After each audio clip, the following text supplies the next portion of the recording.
राजा पृथु ने कहा, हे मुनि श्रेष्ठ नारद जी, आपने कार्तिक माह के व्रत में जो तुलसी की जड़ में भगवान विष्णु का निवास बताकर उस स्थान की मिट्टी की पूजा करना बतलाया है।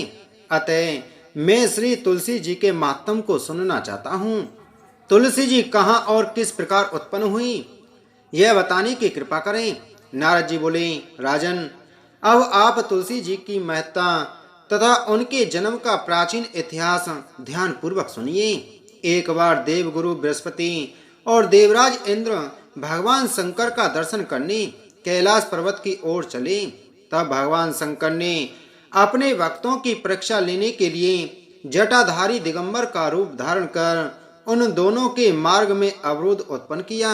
यद्यपि वह तेजस्वी, शांत, लंबी भुजा और चौड़ी छाती वाले गौर वर्ण अपने विशाल नेत्रों से युक्त तथा सिर पर जटा धारण किए वैसे ही बैठे थे।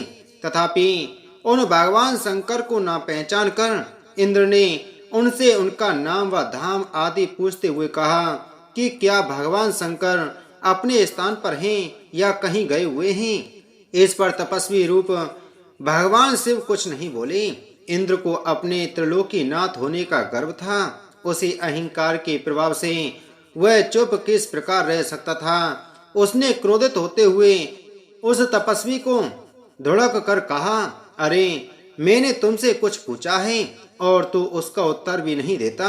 मैं अभी तुझ पर वज्र का प्रहार करता हूँ, फिर देखता हूँ कि कौन तुझ दुर्मति की रक्षा करता है।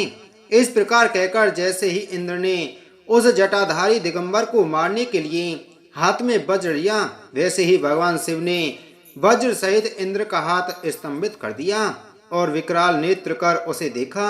उस समय ऐसा प्रतीत हो रहा था कि वह दिगंबर प्रज्वलित हो उठा है और वह अपने तेज से जला देगा। भुजाएं स्तंभित होने के कारण इंद्र दुखित होने के साथ साथ अत्यंत कुपित भी हो गया। परंतु उस जटाधारी दिगंबर को प्रज्वलित देखकर बृहस्पति जी ने उन्हें भगवान शंकर जानकर प्रणाम किया और दंडवत होकर उनकी स्तुति करने लगे।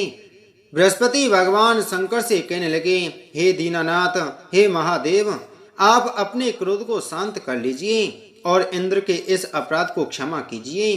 बृहस्पति के यह वचन सुनकर भगवान शंकर ने गंभीर वाणी में कहा, मैं अपने नेत्रों से निकले हुए क्रोध को किस प्रकार रोकूं।